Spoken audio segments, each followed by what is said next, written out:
नमस्कार, कार्यक्रम समाज र सन्दर्भमा स्वागत छ। म बिन्दु अधिकारी। दर्शकबिन, आजको कार्यक्रममा हामीले मिनी पार्लियामेन्ट भनिने संसदीय समितिले गरेका काम कारबाही, यसको प्रभावकारिता, सक्रियता प्रति उठेका नैतिक प्रश्नहरू र संसदीय समितिमा चुनिएका सभापतिहरूले कसरी काम कारबाहीलाई अगाडि बढाइरहेका छन् र समग्र यसले गरेका काम कारबाहीले जनताप्रति के कस्ता फाइदा पुगेका छन् भन्ने विषयमा पनि आजको कार्यक्रममा हामी चर्चा गर्छौं र उपभोक्ताहरूले दिनदिनै दुःख पाइरहेको, गुनासो गरिरहँदाखेरि उनीहरूलाई सजिलो बनाउनका लागि, उनीहरूको दैनिकीमा सहजीकरण बनाउनका लागि हामीले के कस्तो उपायहरू अवलम्बन गर्न सक्छौं भन्ने कुरामा पनि आज हामी यस कार्यक्रममा केन्द्रित रहन्छौं र कुराकानी गर्नका लागि हामीले आजको अतिथिका रूपमा निम्त्याएका छौं उद्योग वाणिज्य आपूर्ति श्रम तथा उपभोक्ता हित समिति तथा समितिका सभापति तथा जनमत पार्टीका नेता अब्दुल खानलाई। आउनुहोस्, उहाँलाई कार्यक्रममा स्वागत गरौँ। स्वागत छ यहाँलाई कार्यक्रममा। हजुर, धन्यवाद। यहाँ पहिलो पटक संसदीय समितिको सभापतिमा चुनिनु भएको छ। समग्रमा संसदीय समितिले जुन प्रकारले काम कारबाही गर्नुपर्ने थियो त्यो प्रकारले अगाडि बढेको पाउनु भयो कि भएन, र यो अन्तरालमा कति बैठक बसे, यहाँबाट स्टार्ट गरौँ। और खास गरी संसदीय समिति संविधानको धारा 97 बमोजिम गठन गर्ने व्यवस्था रहेको छ। त्यो हिसाबले लगभग 16वटा जति समिति, दुईटै सदन, तल्लो सदन र माथिल्लो सदन गरी दुईटै समिति मिलाएर, संयुक्त समितिहरू मिलाएर 16वटा हुनुपर्ने समिति मध्ये म पनि एउटा समितिको सभापतिमा चुनिएको छु, नियुक्त भएको छु। यो हिसाबले हेर्दाखेरि अब समितिको काम, कर्तव्य, अधिकार पनि संविधानले, नियमावलीले तोके बमोजिम नै हुन्छ। समिति भनेको आफैमा एक्सन लिएर काम गर्ने निकाय चाहिँ होइन, यसको आफ्नो काम कर्तव्य छ हैन। त्यो हिसाबले हेर्दाखेरि यसको मुख्य काम चाहिँ संसदलाई चुस्त दुरुस्त बनाउने, संसदको काम कर्तव्यलाई अलिकति राम्रो तरिकाले अगाडि बढाउने भन्ने कुरा रहेको छ। र संसदमा आएका विधेयकहरूलाई विधिवत रूपमा दफावार छलफलको निम्ति, सरकारलाई राय दिनको निम्ति एउटा यो समितिको मुख्य काम हुन्छ। अर्को चाहिँ समसामयिक विषयवस्तुहरूको आफ्नो माताहतका मन्त्रालयहरू, जस्तै मेरो उद्योग तथा वाणिज्य, श्रम तथा उपभोक्ता हित समितिकोमा हैन, यो भनेको डाइरेक्टली दुईटा मन्त्रालय लाई निर्देशन गर्न सक्छ, राय दिन सक्छ, सुझावहरू दिन सक्छ र सम्बन्धित मन्त्रालयका मन्त्रीज्यूहरू र सचिवज्यूहरूलाई बोलाएर स्पष्टीकरण पनि सोध्न सक्छ। यो हिसाबले म आफ्नो समितिको काम कर्तव्यप्रति जिम्मेवार भएर काम गर्दैछु हैन। मेरो समितिमा अहिलेसम्म 11वटा बैठकहरू भइसकेको अवस्था छ हैन। यसमा मुख्यतया निर्देशनको रूपमा हेर्नुहुन्छ भने दुई किसिमका निर्देशन अहिलेसम्म मैले दिएको छु। एउटा 5/31 गते सरकारलाई निर्देशन दिए, अहिले उपभोक्ताहरू ठगिरहेको अवस्था छ, अनुगमनका लागि। हजुर, कालो बजारीको अवस्था रहेको छ। उपभोक्ताहरूलाई चाहिने अति आवश्यक उपभोग्य वस्तुहरू आपूर्तिमा असहज भएको अवस्थाको बेलामा चिनी, चामल, गहुँ लगायतका खाद्य पदार्थहरू सहज रूपमा आपूर्ति गरियोस् भनेर उद्योग मन्त्रालय र अर्थ मन्त्रालयलाई निर्देशन गरिएको अवस्था रहेछ एउटा। अर्को, अनुगमनको निम्ति सरकारले पनि अनुगमन गर्ने अथवा सम्बन्धित मन्त्रालयले पनि अनुगमन गर्ने, 753वटै पालिकामा अनुगमन गर्ने। त्यो अनुगमनको पाटो सरकारको एकातिर, हामी चाहिँ आफ्नो समिति माताहतबाट पनि लगभग 7वटा प्रदेशलाई कभर हुने गरी एउटा उपसमितिहरू पनि गठन गर्ने चरणमा छौँ हैन। यसले विभिन्न शहरहरूमा, ठुला शहरहरूमा पहिलो चरणमा चाहिँ उपभोग्य वस्तुहरू कसरी कालोबजारी भइरहेको छ, कसरी सहज रूपमा आपूर्ति भइरहेको अवस्था छैन हैन। अवैध रूपमा चाहिँ चोरी निकासीहरू भएर कालोबजारीको रूपमा वस्तुहरू वितरण भइरहेको अवस्था छ। यसलाई कसरी अनुगमन गरेर जनतालाई, उपभोक्ताहरूलाई कसरी सहज रूपमा उपलब्ध गराउने भन्ने सन्दर्भमा चाहिँ 7वटा प्रदेशलाई अनुगमन गर्नको निम्ति उपसमितिहरू गठन गर्ने भन्ने कुरा एउटा रहेको छ। अर्को के छ भने समिति ले आफ्नो अधिकार प्रयोग गरी सम्बन्धित मन्त्रालयलाई निर्देशन दिँदाखेरि सम्बन्धित मन्त्रालयले पनि त्यो कुरालाई सहज रूपमा स्वीकार गर्नुपर्ने, त्यो कुराहरूलाई लागू गर्नुपर्ने, तर त्यस्तो खासै प्रभावकारिता देखेन। हुन त अहिले संसदमा बोलेको आवाजहरू चाहे शून्य समय होस्, विशेष समय होस्, आकस्मिक समय होस्, त्यसको पूर्ण रूपले अलिकति प्रभावकारिता देखिरहेको छैन भने समितिको के कुरा गरौँ। हुन त मिनी पार्लियामेन्ट भनिन्छ तपाईँले भने जस्तै, हुन पनि हो, किनभने एउटा समितिमा बढीमा संविधानले तोके बमोजिम 25 जना सांसद मान्यज्यूहरू हुन्छन् भन्ने कुराहरू तोकिएछ। मेरो समितिमा पनि 25 जना, 1 जना चाहिँ अलिकति उसमा केमा परेको रहेछ भने अलिकति कारबाहीमा परेको छ। 24 जना हामीहरू छौँ हैन। 24 जना भनेको सबै जिम्मेवार मान्यज्यूहरू हुन्छ, आफ्नो आफ्नो क्षेत्रको, आफ्नो सम्बन्धित पार्टीको पनि हैन, देशप्रति जिम्मेवार र वफादार सांसदज्यू हुनुहुन्छ भने त्यो हिसाबले गर्दा मिनी पार्लियामेन्ट हो। उसले बोलेको कुराहरू, दिएको निर्देशनहरू सहज रूपमा पालन पनि हुनुपर्ने, कार्यान्वयन पनि हुनुपर्ने।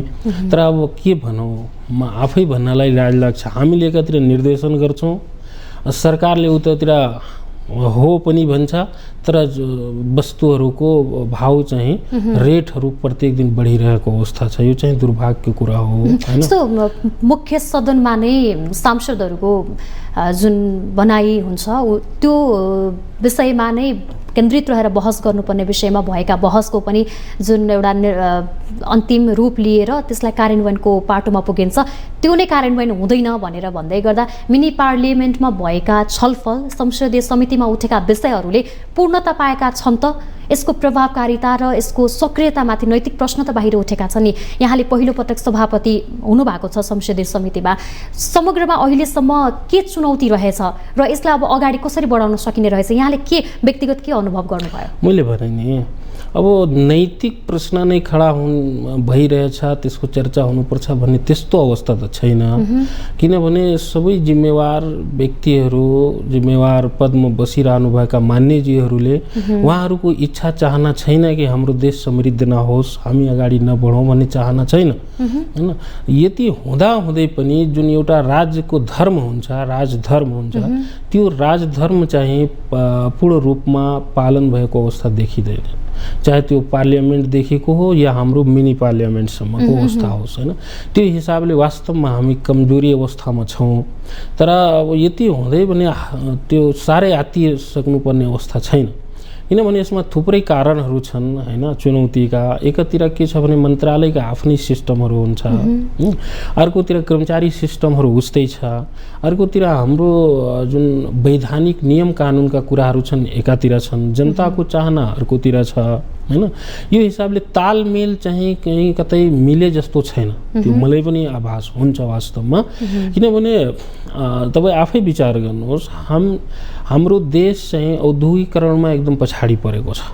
उद्योग धन्दाहरू एकातिर नयाँ खुलिरहेको अवस्था छैन, अर्का पुराना बन्द सञ्चालनमा छैनन्, बन्द अवस्थामा छन्।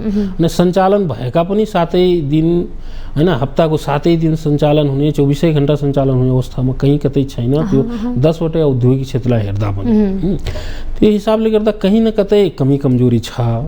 यो विषयलाई लिएर मैले हिजो नै हाम्रो उद्योग मन्त्रालयमा गएर मैले उद्योग मन्त्रीज्यू, डिजी साहब, सचिव साहबहरूसँग बसेर यसो छलफल गर्दाखेरि मैले भने हेर्नुहोस्, हामी सबैको एउटै उद्देश्य हुनुपर्छ, देश र जनता। देश समृद्ध होस्, जनताहरू खुसी हुन् हैन। यसलाई केन्द्रबिन्दु मानेर हामी किन काम गरिरहेछौँ? अहिले मसँग धेरै डेलिगेसनहरू के आयो भने उद्योग दर्ता गर्नै साह्रै अप्ठ्यारो रहेछ। भने हामी एउटा दर्ता प्रक्रियादेखि लिएर एउटा सञ्चालन अवस्थामा आउँदाखेरि जुन एउटा राज्यले उद्योग धन्दाहरूलाई दिनुपर्ने सेवा हो, उद्योग धन्दाहरूलाई दिनुपर्ने सर्भिस हो, त्यही हामी चुकिरहेछौँ भने हाम्रो देशमा कसरी औद्योगिक क्रान्ति हुन्छ, कसरी हामी औद्योगिकरण गरेर देशलाई उन्नतितिर लाग्न सक्छौँ? हैन, यो एउटा मिथ्या भनाइ मात्र साबित हुन्छ कि हुँदैन? मैले भने यसलाई कसरी सहज रूपमा हामी गर्न सक्छौँ? जस्तै पार्टीहरूको पनि सुरुमा सरकार बन्दाखेरि एउटा कमन मिनिमम प्रोग्रामहरू बन्यो हैन। कमन प्रोग्रामले पनि के भनेको रहेछ भने एक द्वार प्रणालीबाट उद्योगहरू दर्ता हुने व्यवस्था मिलाउनु पर्छ। विदिन 3 डेजमा चाहिँ कुनै पनि उद्योगलाई दर्ता प्रमाणपत्र दिइसक्नुपर्ने अवस्था हुन्छ। तर मान्छेहरू यहाँ त महिनौसम्म झुलिएका अवस्था हुन्छ। किन यो दर्ता प्रक्रियामा यस्तो भएको छ भने उहाँहरूको जवाब के आयो भने हाम्रो मन्त्रालय अन्तर्गत विभागबाट दर्ता हुने उद्योगहरूलाई हामीले 5 दिनभित्रै दर्ता दिन सक्छौँ हैन।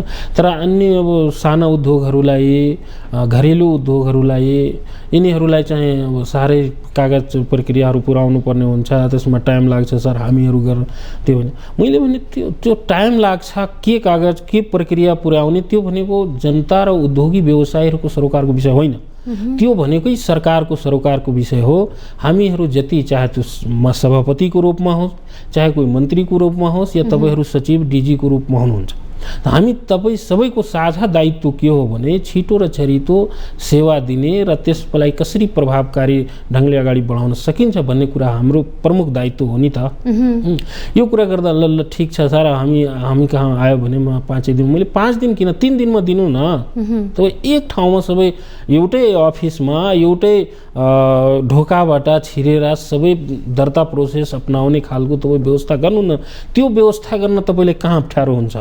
त्यो कुन नियमावलीले, कुन विधिले, कुन विधानले तपाईँले रोकिरहेछ, त्यसलाई सच्याउनको निम्ति तपाईँ सदन छ, सदनमा पेश गर्नु। सदन मार्फत हाम्रो समितिमा आउँछ, हामी छलफल गरेर त्यसलाई टुङ्गो लगाउँछौँ। तपाईँहरू नियम प्रक्रियालाई चाहिँ एउटा आड लिएर यसरी चाहिँ औद्योगिक व्यवसायीहरूलाई मर्कामा पार्ने काम नगर्नुहोस्, यो चाहिँ उचित होइन। मैले भन्न कुरा ल ठिकै छ, हामीहरू यो प्रक्रियामा जान्छौँ भन्नेसम्म कुरा गरेँ। यो अवस्था रहेछ हाम्रो देशको हैन। जस्तै एउटा शिशु जन्मिसकेपछि उसको आफ्नो राइट बन्दै गर्छ हैन। त्यो राइटहरू पाएन भने त ऊ वञ्चित हुन्छ। वञ्चित गर्ने हामीलाई अधिकार छैन, संवैधानिक अधिकार छैन, संविधानले हामीलाई त्यो छुट दिएको छैन। त्यस्तै हो, एउटा उद्योग दर्ता गर्नेदेखि र त्यसको सञ्चालन प्रक्रियामा हरेक मोडमा राज्यको आफ्नो धर्म छ, त्यो धर्म चाहिँ निभाउनुपर्छ। त्यहाँबाट कहीँ न कहीँ चुकिरहेको अवस्था छ। यो हाम्रो लागि वास्तवमा चुनौतीको विषय अहिलेको अवस्थामा रहेको छ। यहाँले 11वटा बैठक बस्यौँ, त्यस क्रममा चाहिँ 2टा विषयमा जनताका विषयसँग जोडिएका 2टा विषयमा चाहिँ निर्देशन नै दिउँ भनेर भन्दाखेरि निर्देशन दिने कुनै पनि विषयमा त्यसको प्रतिफल के आउँछ भन्नेतिर पनि हामी अलिकति ध्यान नपुर्याउने र कार्यान्वयनको पक्ष भने एकदमै फितलो हामीले पाइरहेका छौँ। त्यो निर्देशन नमान्दै गर्दाखेरि, त्यो कार्यान्वयन नभइरहँदाखेरि भने त्यसमा कारबाहीको अधिकार पनि त छ नि यहाँहरूलाई। मैले भने यो समितिमा योभन्दा पहिला म कृषि समितिमा थिएँ। कृषि समितिबाट म ट्रान्सफर गरेर उद्योग समितिमा आएको हो। त्योभन्दा पहिला म आउनुभन्दा पहिल्यै लगभग 8-9वटा बैठक बसिसकेको थियो हैन। म आइसकेपछि लगभग 4-5वटा बैठक भएको छ। त्यो 4-5वटा बैठकमा 2टा निर्णय दिनुको कारणै त्यही हो कि पहिला सबै दृष्टिकोणबाट छलफल गर्नुपर्छ, डेलिगेसन आएका साथीहरूसँग छलफल गर्नुपर्छ, उहाँहरूको के कुरा रहेछ, यो विधि विधान अनुसार नियम सङ्गत छ छैन भन्ने कुराहरू हेरिन्छ।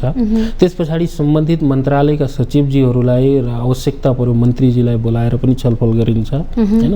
त्यस पछाडि नियम कानुनका कुराहरू सबै सचिवजीहरू हाम्रो सचिवालय छ, सचिवालयका कर्मचारी साथीहरूसँग छलफल हुन्छ।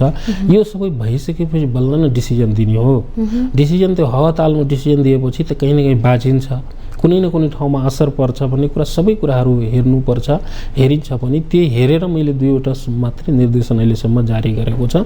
एउटा त तपाईँलाई भने चिनी चामल गहुँ लगायत खाद्य वस्तुहरू, एसेन्सियल्स वस्तुहरू हैन, औषधिदेखि लिएर सबै कुराहरू सहज रूपमा उपलब्ध गराउन सरकारले निर्देशन दिएको छ। अर्को के छ, विदेशमा चाहिँ महिला कामदारहरूलाई पठाउने कुरा जुन सरकारले एउटा छलफल गर्यो गत 25-26 गते, विभिन्न राजदूतहरूलाई र श्रम सहचारीहरूलाई बोलाएर सम्माननीय प्रधानमन्त्रीज्यूको नेतृत्वमा छलफल गरियो र महिलाहरूलाई पनि अब पठाउनुपर्छ भन्ने कुराहरू गर्यो। त्यो विषयमा मन्त्रीज्यूलाई बोलाएर छलफल गरे हैन। महिलाहरूलाई पठाउनु भन्दा पहिला के कारणले गर्दा महिलाहरू पठाइन्छ र यो भन्दा पहिला के कारणले गर्दा महिलाहरूलाई रोकिएको थियो, के रोकिएको कुरासँग अहिले तालमेल खायो त, कि वैदेशिक सम्झौतामा त्यो जुन कारणले हामी रोकेका थियौँ त्यो कारण चाहिँ फुलफिल भयो, अहिले जाने बाटो सजिलो भयो, महिलाहरू त्यहाँ जाँदाखेरि अब दुःख त पाउँदैनन्, अनावश्यक ठगिँदैनन्, अनावश्यक उहाँहरूलाई समस्या त पर्दैन भन्ने कुराहरू के रहेछ भने अहिले हामी माग गरेका छौँ हैन। यदि छ भने मात्रै हामी महिला कामदारहरूलाई पठाउने, नत्र भने त्यो अल्पत्र पर्नको लागि नपठाउने भन्ने एउटा निर्देशन चाहिँ श्रम मन्त्रालयलाई दिएको अवस्था रहेछ। जस्तो दिनहुँ हामीले तपाईहरूले दिनहुँ जनतासँग प्रत्यक्ष भेटघाट गर्नुहुन्छ हुँदैन, अब तिनै जनताको मतले हामी आज यहाँ छौँ।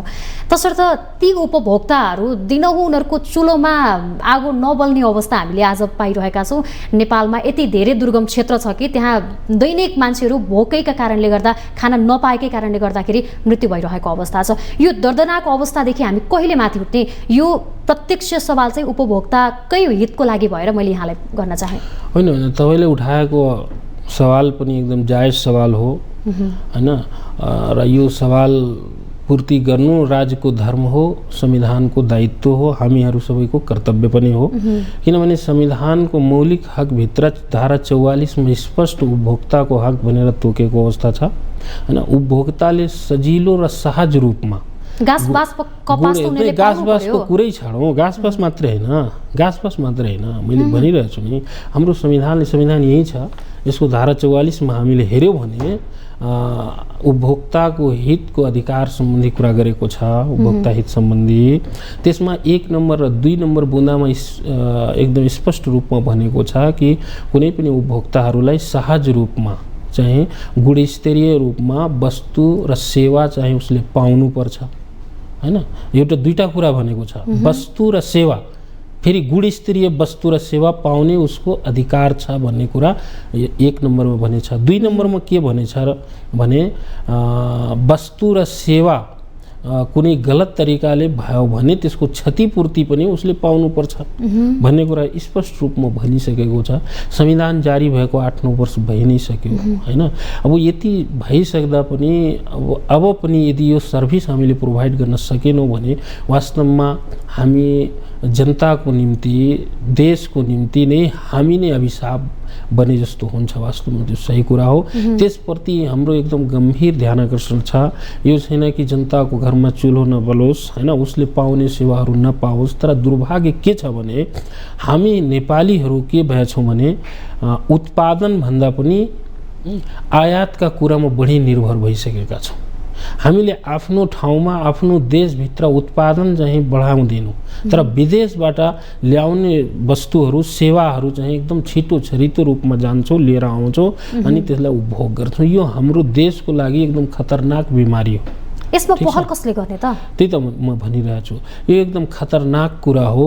जबसम्म हाम्रो देशभित्र उत्पादन वृद्धि हुँदैन तबसम्म देशको समस्या कहिले पनि निकासमा आउँदैन। यसको निम्ति च्यालेन्ज छ। कुनै पनि वस्तुलाई सुरुमा उत्पादन गर्दाखेरि, सुरुमा निर्माण गर्दाखेरि अवश्य नै धेरै समस्या हुन्छ। जस्तै तपाईँको यो डेकोरेसन सबै छ, सुरुमा बनाउँदाखेरि त समस्या पक्कै, च्यालेन्ज पक्कै आयो होला, तर अहिले बनिसकेपछि त कति सजिलो छ। हामी बसेर कुराकानीहरू गरिरहेछौँ। त्यही हो हाम्रो देशभित्र। अहिले मानौ धानको कुरा गरौँ, हामी धानसम्म आत्मनिर्भरमा छैनौँ। हाम्रो देशमा 55 करोड मेट्रिक टन धान उत्पादन, 55 लाख मेट्रिक टन धान चाहिँ उत्पादन हुन्छ। त्यसको चामल बनाउँदाखेरि 35 लाख मेट्रिक टन चामल हुन्छ। हाम्रो देशलाई अहिले विभिन्न किसिमका तथ्याङ्कहरूले, विभिन्न किसिमका अनुसन्धानले के भन्छ भने नेपाललाई 40 लाख मेट्रिक टन चामल चाहिन्छ। हाम्रो देशलाई अहिले कति चाहिँदैन, पुगिरहेको छैन भने 5 लाख मेट्रिक टन चामल पुगिरहेको छैन। अब यो 5 लाख मेट्रिक टन चामल हामी कतैबाट ल्याउनै पर्छ। यो अहिलेको तत्कालको समस्या होइन, फेरि यो दशकौँदेखिको चलिआएको समस्या हो। यदि हाम्रो सरकार वास्तवमा इमान्दार भए, हामीहरू वास्तवमा इमान्दार भइदिएको भए, दशकदेखि जुन चलिआएको समस्या, हामी किन 5 लाख मेट्रिक टन चामल हामीले आफ्नो देशमा उत्पादन गर्न सकेनौँ त?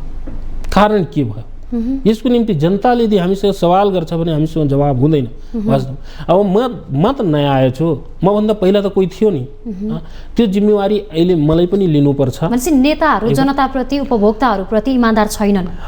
इमान्दार भन्दा पनि राज्यको जुन धर्म हो त्यो धर्म चाहिँ निर्वाहन भइरहेको छैन। त्यो के भइरहेको छ त? उनीहरू आफ्नो व्यक्तिगत स्वार्थमा लागिरहेका हुन्। म भन्दैछु हजुरलाई कि 5 लाख मेट्रिक टन चामल यदि हाम्रो देशमा उत्पादन भयो भने हामी चामलमा के हुन्छौँ? आत्मनिर्भर हुन्छौँ। हामी चामल बाहिरबाट ल्याउनु पर्दैन। कृषि प्रधान देश भनिन्छ। हो। अब त्यो 5 लाख मेट्रिक टन चामलको निम्ति मानव 8 लाख मेट्रिक टन धान उत्पादन गर्नुपर्छ। त्यो बढाउनको निम्ति हामीसँग के डाटा छ? हाम्रो कृषि मन्त्रालय छ, विभिन्न किसिमका ज्ञान केन्द्रहरू छन्, कृषिका विभिन्न समूहहरू छन्, हैन, विभिन्न निकायहरू छन्। उहाँहरूसँग के डाटा हुनुपर्छ भने हामीसँग 5 लाख मेट्रिक टन चामल होइन उत्पादन भइरहेको छैन, कमी छ भने यसलाई कसरी बढाउने, त्यो योजना हामीसँग छैन। कसरी हुन्छ आयात गर्ने भन्नेतिर हामीले के गर्छौँ? ल अब चामल त ल्याउनै पर्छ हजुर, चामल त ल्याउनै पर्छ, नत्र हाम्रो देशमा भोकमरी हुन्छ, यो हुन्छ, खेत बाँझो छ, किसानहरूले पाउनुपर्ने सुविधा पाइरहेका छैनन्। हाम्रो सरकारले के गर्छ? ल जिटिजु अहिले त गभर्मेन्ट टु गभर्मेन्ट भनेर यस्तो विज्ञापन गरिदिन्छ, जनताले यो के हो भनेर थाहा हुँदैन। गरिरहेको खेतीमा पनि मलकै अभावका कारणले उनीहरू निराशा भइसकेका छन्। मैले एउटा उदाहरण मात्र भने, यो सबै कुरामा लागू हुन्छ। त्यसकारण गभर्मेन्टसँग एउटा यो प्लानिङ हुनु पर्यो कि हाम्रो देशमा के सामान, के वस्तु, के सेवा कतिसम्म पुगिरहेको छैन। यसलाई ठ्याक्कै हामीले आफ्नो देशलाई आत्मनिर्भर बनाउनको लागि के प्रयास गर्दा यो पुग्छ भन्नेतिर ध्यान दिनु पर्यो। क्या त्योतिर एउटा एक्सन प्लान हुनुपर्छ गभर्मेन्टसँग, त्यो छैन। म एकदम ठोकुवाको साथ भन्छु, कुनै पनि मन्त्रालयसँग त्यो एक्सन प्लान छैन कि हाम्रो देश 5 वर्ष भित्रमा यो वस्तु सेवामा आत्मनिर्भर हुन्छ भन्ने लक्ष्य लिएर अगाडि बढ्नु पर्यो। कसैसँग छैन। तर सरकारले त सबै विधामा विज्ञ राखेको हुन्छ नि। मैले भने नि, मलाई त के अनुभव हुन्छ, ती विज्ञहरू, ती साथीहरूले के सोच्छन् भने, ल अब सहज बाटो के हो? जस्तै अहिले चिनीको समस्या छ, साह्रै समस्या छ, कृत्रिम अभाव छ, चाडपर्वहरू आइरहेको छ, चिनीको भाउ अहिले विभिन्न पत्र पत्रिकामा मैले हेरेँ 200 सम्म परिरहेको छ। हो, 150 देखि 200 सम्म मैले पनि पढेको हैन। 125 सम्म त हाम्रा सामान्यज्यूहरू अस्ति बैठकमा चाहिँ उहाँहरूले भन्नुभयो मैले 125 मा किनेछु, एकजनाले भन्छ मैले 130 मा किनेछु। त नेताजीहरूलाई लाज लाग्दैन है? नेताजीहरूलाई लाज लाग्थ्यो, कतिखेर लाज लाग्थ्यो, जतिखेर यो पहिलो काम हुन्थ्यो भने उतिखेर लाज लाग्थ्यो। लाज पनि कहिले कहिले लाग्छ, जबसम्म एउटा बिहुली चाहिँ घरमा बस्छ नि तबसम्म उसलाई मुख देखाउन साह्रै लाज लाग्छ। तर अब पटक पटक मुख हेरेपछि त लाज पनि हराएर पचिसक्छ। त्यही अवस्था रहेछ क्या नेताहरू, मेरो बुझाइमा। जे गरे नि हुन्छ भन्नेतिर गएको जस्तो देखियो। म गलत हुन सक्छु, तर त्यो रहेछ भने लाज शरम भन्दा पनि उहाँहरूको के प्लान हुन्छ भने यति वस्तुहरू चाहिँ कमी छ, यति उपभोग्य वस्तु ल्याउनु पर्छ भने यो कसरी ल्याउने, कहाँबाट ल्याउने, कुन विधिबाट ल्याउने, अहिले हाम्रो वैज्ञानिक प्लान त्यतातिर हुन्छ। त्यो ल्याउँदै गर्दा आफूलाई कति फाइदा छ, कति प्रतिशत छुट्याउन सकिन्छ? त्यो त साइड पाटो भइ नै हाल्यो। छँदैछ त्यो छ नि, एकदम छ। म चाहिँ त्यसमा छँदै छैन भन्न मिल्दैन, छ होला। किनभने बाहिरबाट ल्याउँछन्, त्यसको फेरि प्रक्रिया यति लामो। अहिले हिजो नै कुरा गर्दाखेरि ल अब हामीसँग चिनीको कमी छ, चिनीको कमी महसुस भनेको अहिलेको कुरा होइन। किनभने हाम्रा चिनी उद्योगहरू, चिनी मिलहरूले के भन्यो भने हामीसँग 1.5 lakh metric ton 1.5 metric ton चिनी मात्र हाम्रो देशमा उत्पादन हुन्छ, जबकि खपत 3 लाख मेट्रिक टन हुन्छ। तर खपत चाहिँ 3 लाख मेट्रिक टन सम्भवतया छ हाम्रो देशमा भन्ने कुराहरू चिनी उद्योगीहरूले, व्यवसायीहरूले, विभिन्न अनुसन्धानकर्ताहरूले यो कुरा स्पष्ट पारिसकेपछि यो चाडपर्व दसैँ आउँदैन भन्ने कुरा कसलाई थाहा छैन, तिहार आउँदैन, छठ आउँदैन, नि कि चाडपर्व आउँदैन, कसलाई थाहा छैन भन्नु त? तर यतिखेर अब कुरा गर्दा मैले हिजो गएर कुरा गर्दाखेरि लौ यो अब त धेरै समस्या भयो हजुर, यो त प्रोसेस गर्नलाई 1 महिना उता लाग्छ, 1 महिना उता लाग्छ, 1 महिना उता लाग्छ, कम्तीमा भारत छोडेर अरू देशबाट ल्याउनु पर्यो भने 3 महिना जति लाग्छ। हेर्नुहोस्, यस्तो तरिकाले देश विकास हुन्छ?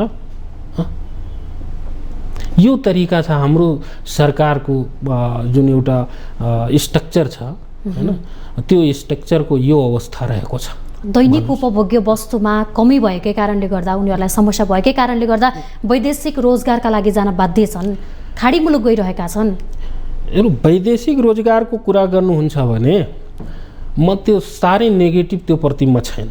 देश त रेमिट्यान्समै खुसी भइरहेको छ नि, त्यो हाम्रो उद्देश्य हो। खुसी भन्दा पनि हजुर, खुसी भन्दा पनि विदेश जानै हुँदैन, विदेशमा काम गर्नै हुँदैन भन्ने म त्यो मान्यता राख्दिनँ। तर देश आत्मनिर्भर त हुनु पर्यो। किन म भन्दैछु, किनभने जति पनि डेभलप कन्ट्रीहरू छ त्यहाँका व्यक्तिहरू, त्यहाँका मानिसहरू पनि विभिन्न देशमा गएर काम गरिरहेछन्। अहिले तपाईँ हेर्नु, म सानो उदाहरण दिन्छु। हाम्रो देशभित्र हैन, अहिले कुनै एउटा राम्रो टेक्निसियन, कुनै एउटा नयाँ प्रविधि सञ्चालन गर्नु पर्यो भने त्यो प्राविधिकको रूपमा अहिले पनि हामी विदेशबाट मान्छे हायर गर्छौँ।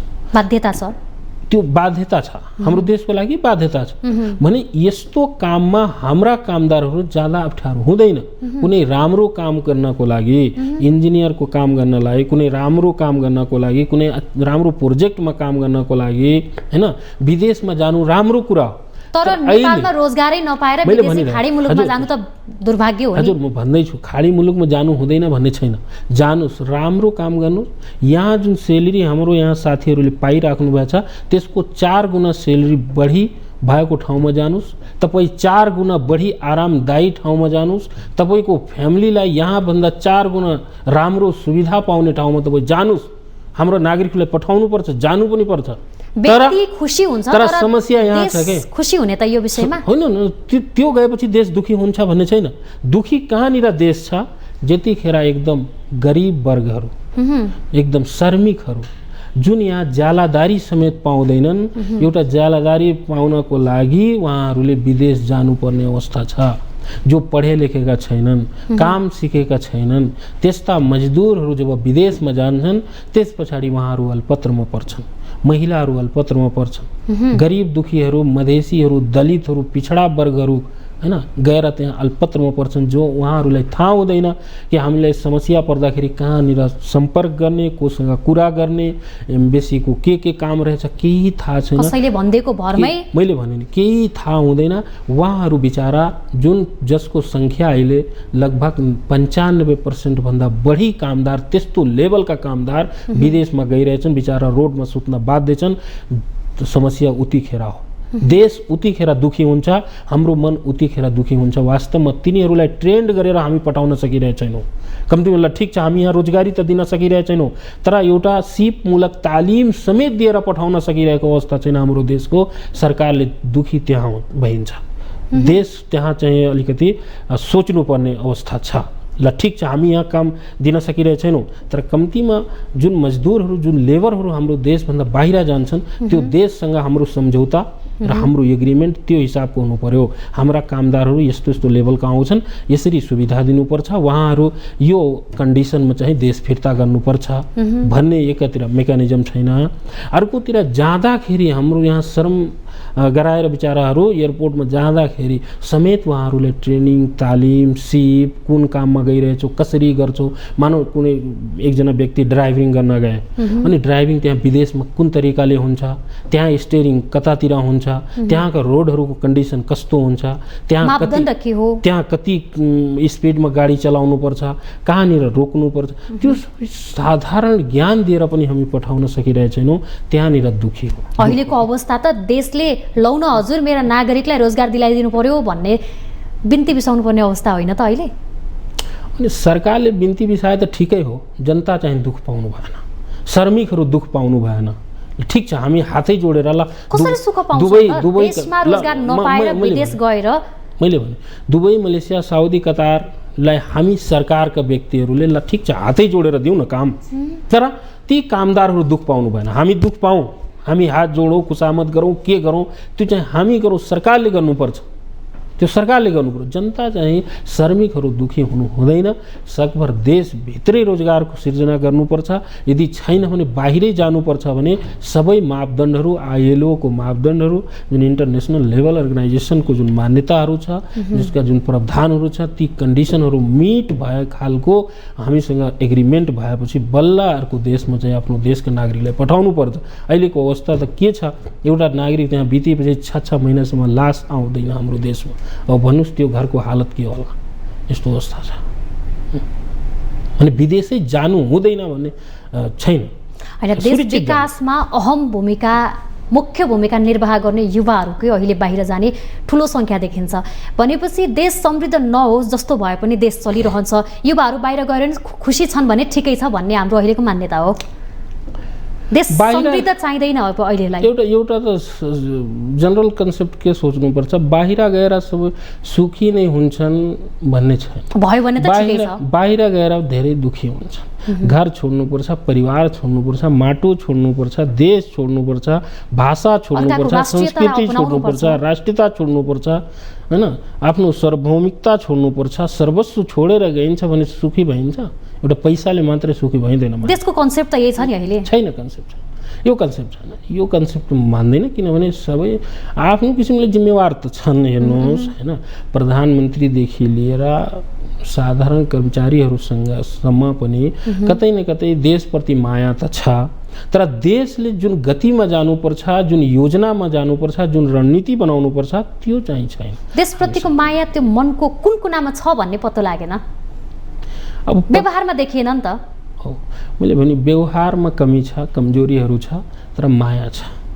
नेपालीहरूको मायाले पेट भर्छ, माया छैन र, हैन। मायाको कुरा गर्नुभयो त्यसपछि मैले भने पेट त कामले भर्छ, पेट त श्रमले भर्ने हो, पेट त रोजगारीले भर्ने हो, पेट त समृद्धिले भर्ने हो, पेट त केही भएपछि बल्ल भर्ने हो। पेट वास्तवमा भन्ने हो भने आर्थिक उपार्जन गर्न सकेपछि भर्ने हो, त्यो त सही कुरा हो, हैन। तर त्यसमा हामी कमी कमजोरी छ। कमी कमजोरी अब सधैँ रहिरहन्छ भन्ने पनि छैन, बिस्तारै। तर अहिलेको परिवेशले देश विकास हुन्छ, देशमा समृद्ध आउँछ, नेपालीहरू खुसी होलान् भन्ने देखाउँछ र भने जनताले त त्यही भनिरहेका छन्। अब हाम्रो भविष्य भनेको यही रहेछ, यही अन्धकार हो, हामी खुसी विदेश गएरै हुन्छौँ भन्ने अप्सन रोजिसक्न थालिसके। समस्या के रहेछ भन्ने कुरा मैले भने, ठिक। समाधान खै भन्ने प्रश्न, समाधान पनि आउँछ। त्यति साह्रै आत्तिसक्नुपर्ने अवस्था छैन। त्यति साह्रै हाम्रो देशलाई अब बर्बादै भयो, हामीहरू बाहिरै जानुपर्छ, यहाँ हाम्रो भविष्य नै छैन भन्ने पनि सोच्नु हुँदैन।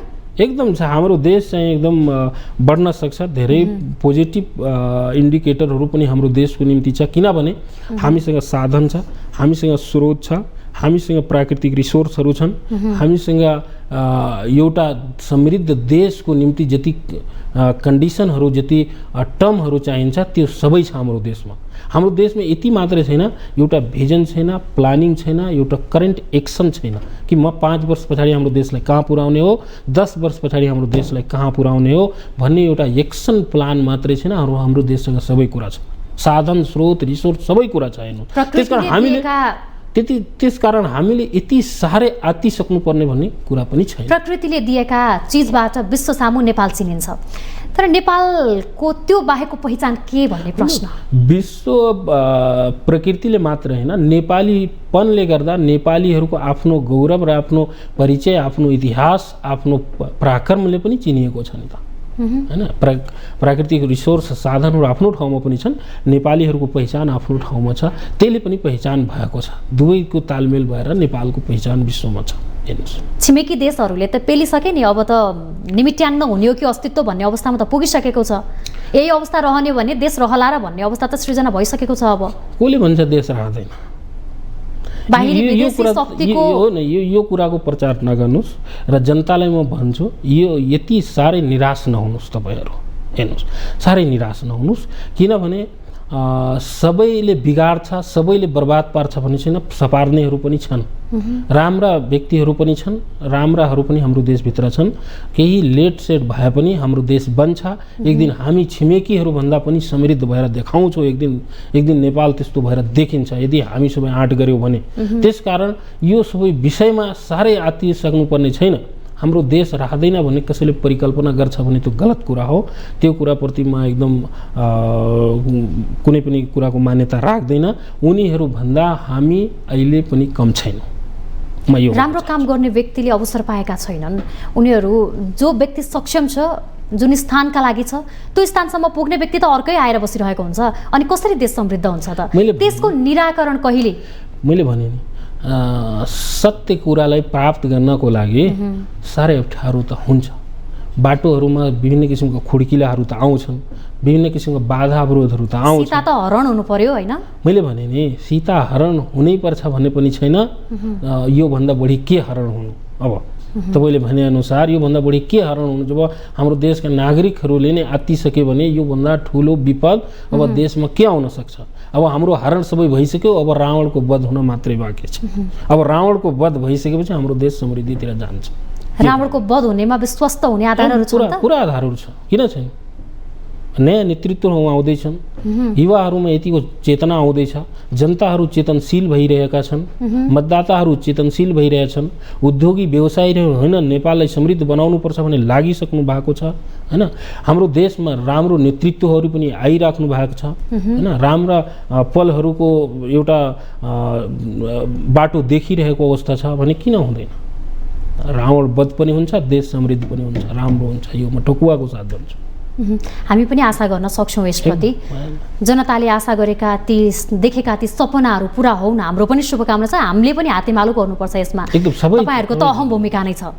सबै तह तब्काले गर्नुपर्छ। सबैले आफ्नो आफ्नो धर्म निभाउनुपर्छ, आफ्नो जिम्मेवारीप्रति चाहिँ ध्यान दिनुपर्छ। जसको जे जिम्मेवारी हो पुरा इमानदारीपूर्वक देश र जनतालाई केन्द्रबिन्दुमा राखेर काम गरिदिनुपर्छ।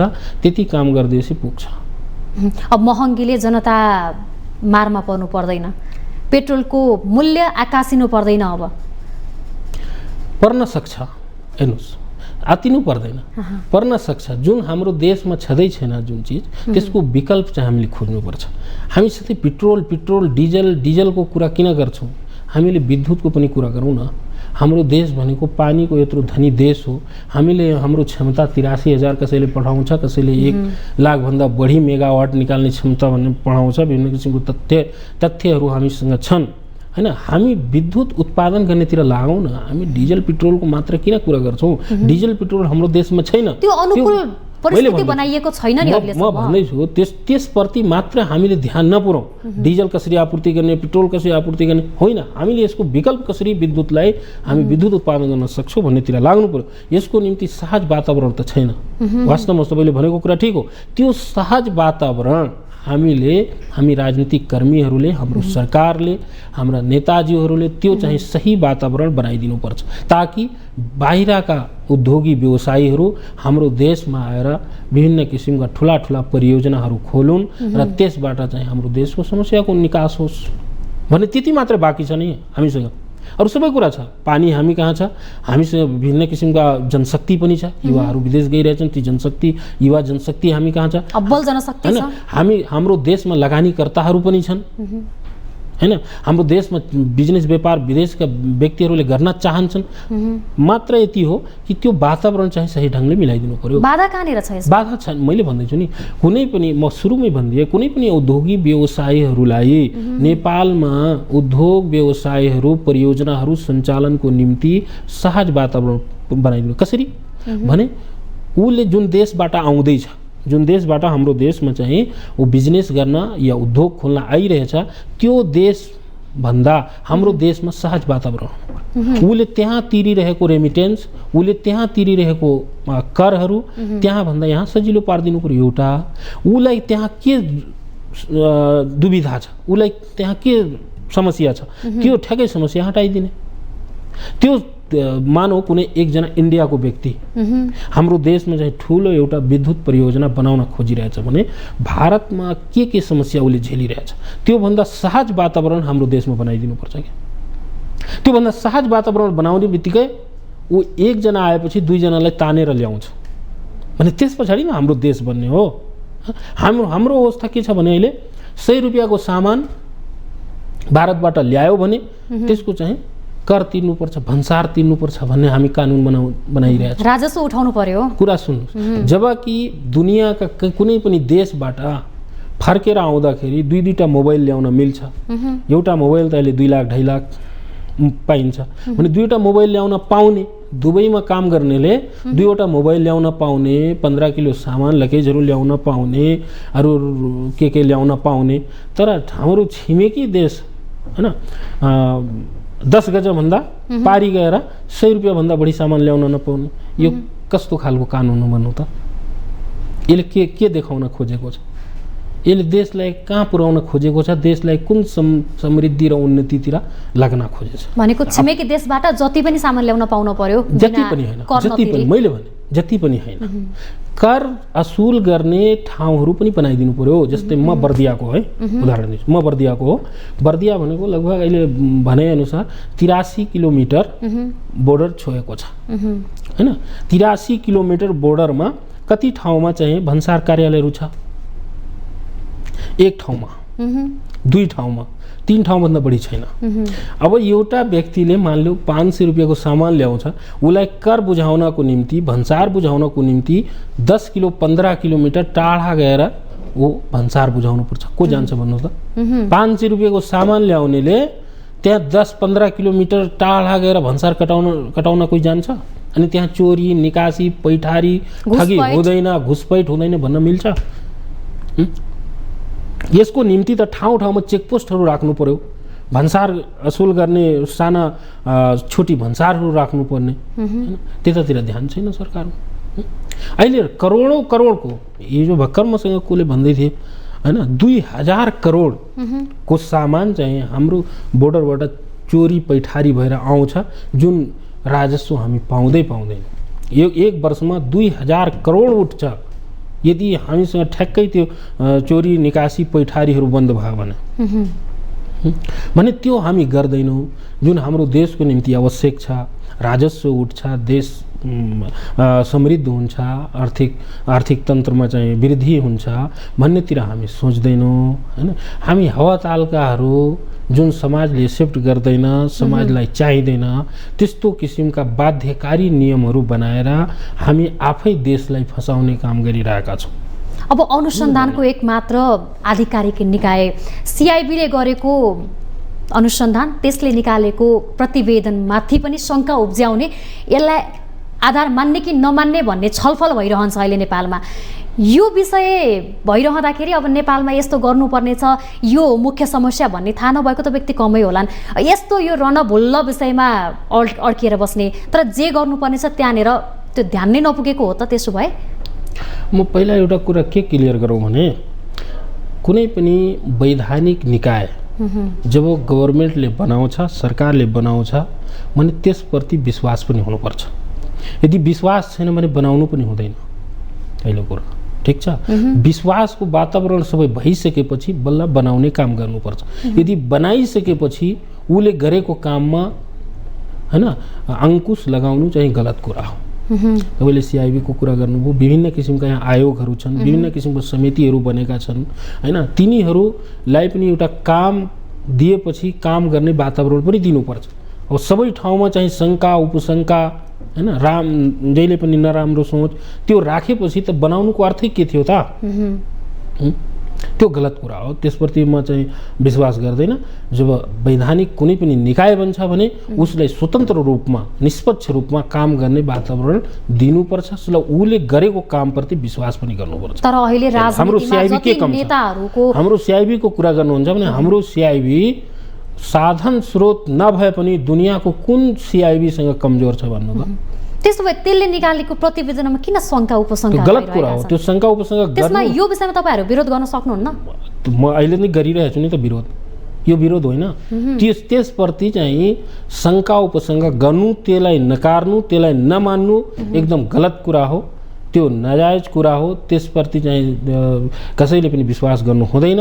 यदि सही ढङ्गले हामीले आफै बनाएछौँ निकाय, सरकारले आफै बनाएको छ भने त्यसले दिएको रिपोर्टलाई सर्वोपरि मान्नुपर्छ। हो जहाँ शङ्का हुन्छ त्यसप्रति छानबिन गर्न मिल्छ। जस्तै म एउटा सांसद छु, अहिले म एउटा समितिको सभापति छु भने म माथि छानबिनै नहुने म माथि कोही नहुने भन्ने छैन। मैले दिएको रिपोर्ट, मैले गरेको सार्वजनिक रूपमा मैले सार्वजनिक गरेको रिपोर्ट यदि ठिक छैन भने त्यसमाथि छानबिन, तर मेरो काममा चाहिँ शङ्का गर्नु गलत कुरो। मलाई त फ्रिडम दिनु पर्यो नि, मलाई त स्वतन्त्रता त्यति दिनु पर्यो, ल तैँले आफ्नो काम गर यति त दिनु पर्यो नि, यसप्रति त विश्वास हुनु पर्यो नि। अब मलाई बनाइसकेपछि यसले राम्रो काम गर्छ भनेर बनाएको हो। मेरो कामैप्रति म माथि नै जब प्रश्न चिन्ह हुन्छ भने मलाई बनाउनुको अर्थै के हो? बनाउनु नै हुँदैन थियो। यदि तपाईँ सक्षम हुनुहुन्न भने नबनाउनु पर्ने, सुरुदेखि नै नबनाउनु पर्ने, त्यो नराख्नु पर्ने, त्यो निकाय नै नराख्नु पर्ने। अब बनाइसकेपछि सबै कुराहरू राज्यले गरिसकेपछि उसलाई स्वतन्त्रता दिनुपर्छ, उसको हक दिनुपर्छ। उसले दिएको रिपोर्ट माथिबाट फेरि छानबिन गर्न मिल्छ, त्यसप्रति कुनै शङ्का उपशङ्का छ भने छानबिन गर्न मिल्छ, त्यो ठुलो कुरा छैन। सो दसैँ तिहार जब जब नजिकिँदै जान्छ तब तब उपभोक्ता अझ बढी मारमा पर्छन् भन्ने यहाँले पनि अनुभव गर्नुभएको छ, अघि भर्खरै पनि भन्नुभयो। यो पटक पनि अब 1 महिनाको समय पनि छैन दसैँ आउनका लागि। सबैभन्दा बढी जति सामानहरू प्रयोगमा आउँछन् ती सबै सामानहरू नेपालमा उत्पादन नै हुँदैनन्, सबै आयातमै निर्भर रहनुपर्ने हाम्रो बाध्यता छ। त्यो बाध्यतालाई हामीले कहिलेसम्म राख्ने भन्ने त अब यहाँहरूको पाटोको कुरा हो। यो पटकको दसैँ तिहारमा संसदीय सुनवाई छ, यसले काम कारबाही गरिरहेको छ, यसको प्रभावकारितामा हामी विश्वस्त हुनुपर्छ भन्ने वातावरण बन्छ कि बन्दैन त? चाडपर्वको कुरा गर्नुभयो, दसैँ तिहार किनभने उपभोक्ताले बढी मारमा परेका हुन्छन्। हाम्रो देशमा दसैँ तिहार र छठ मात्रै चाडपर्व छैनन्।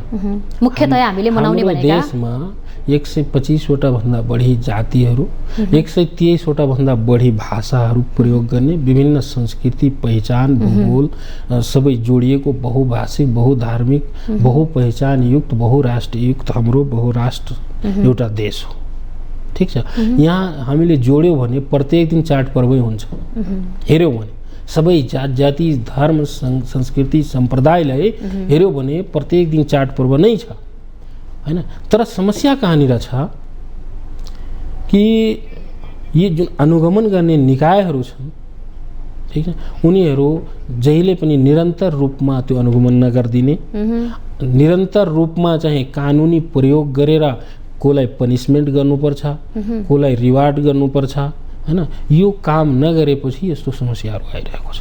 अब जस्तै तपाईँले भन्नुभयो चाडपर्व आयो, तपाईँहरू पनि तात्नुभयो, सरकार पनि तात्यो, अनुगमन गर्ने यो गर्ने त्यो, यो यदि सीमित यो 2 महिनाको लागि मात्र भयो भने जब आयो बुढी, जब आयो राति तब बुढी ताती भने जस्तै हुन्छ। 2 महिनाको लागि मात्र भयो, तर यो प्रोसेस, यो प्रक्रिया निरन्तर हुनुपर्छ, निरन्तर हुनुपर्छ। म त के भनौँ, म माथि पनि केही छ, केही निकाय म माथि छ, मलाई पनि अनुगमन मोनिटरिङ गर्ने संस्था छ हैन, मेरो पनि अभिभावक छ। म त चाहिरहेछु कि म सधैँ चाहिँ यो अनुगमनको पाटो आफ्नो समितिबाट निरन्तर सञ्चालन गरौँ। म 10 गतेबाट नै सुरु गर्ने पक्षमा थिएँ, तर सम्माननीय सभामुखज्यूले 11 र 12 गते हाम्रो बैठक राखिदिनु भएको छ। अब आशा गरौँ न यही चाडपर्वदेखि लिएर उपभोक्ताहरू ठगिँदैनन्, उनीहरूले आफ्नो दैनिकी उपभोग्य वस्तुहरूमा चाहिँ उनीहरूलाई सहजीकरण हुन्छ भन्नेमा आशा गरौँ होइन। त्यसका लागि तपाईँहरूलाई शुभकामना पनि छ। एकदम आशा गर्नुपर्छ र मैले हिजो पनि कुरा गरेँ, अस्ति पनि कुरा गरेँ, दण्डित पनि गर्नुपर्छ। हेर्नुहोस्, नियम अनुसार सजाय पनि दिनुपर्छ। त्यस्तो कृत्रिम अभाव गरेका छन्, कालोबजारी गरेका छन् भने त्यस्तो भेटिएको खण्डमा चाहिँ हामीले त डाइरेक्ट गर्न पाउँदैन। हेर्नुहोस्, हामी त एउटा निर्देशन मात्र दिने होस्, राय मात्र दिने कन्डिसनमा छौँ।